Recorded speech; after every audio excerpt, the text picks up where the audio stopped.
So, right now we're just entering the ocean. We good? Right. Alright, the first zone we're off to is the epipelagic zone. Pelagic zone. Here we go. Yeah, make sure all the windows are locked.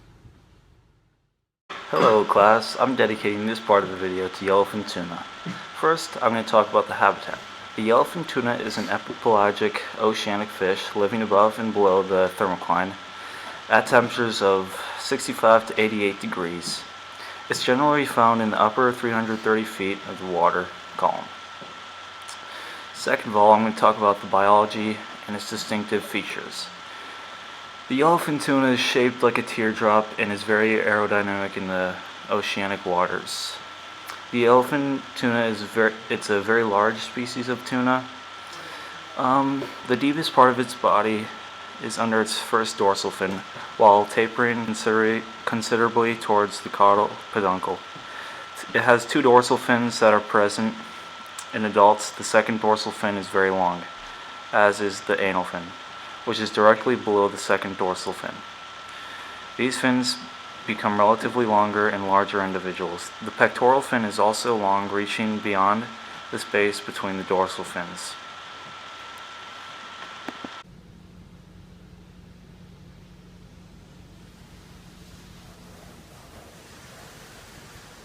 Alright, now we're in the mesopelagic zone. The goblin shark is an extremely rare and old deep-sea shark. It is commonly known as a living fossil because it is so old that some believe it preceded the dinosaurs, dating it at 125 million years old.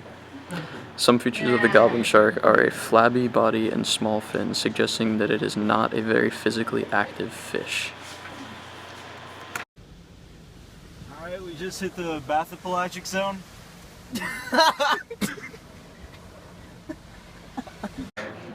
The anglerfish is a deep-sea fish that is known primarily for the use of bioluminescence on a lure-like attachment on its head to catch prey. Although there are many species of these fish, they all have the unique characteristic of casting a lure to catch prey. Anglerfish are commonly found in the abyssal pelagic zone. Alright, I'm not sure, but I think we hit the abyssal pelagic plain zone. I'm not sure. I'm not sure, but I think it feels right. We're in the hadopelagic zone. In this section of the video, I'm going to be talking about tube worms.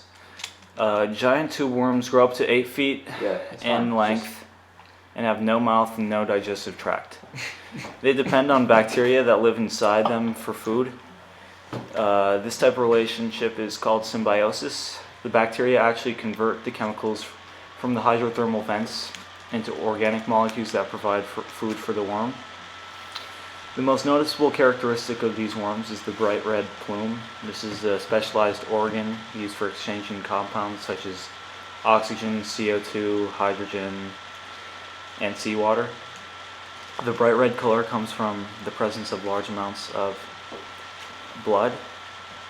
It is this plume that provides nutrients to the bacteria that live inside the worm.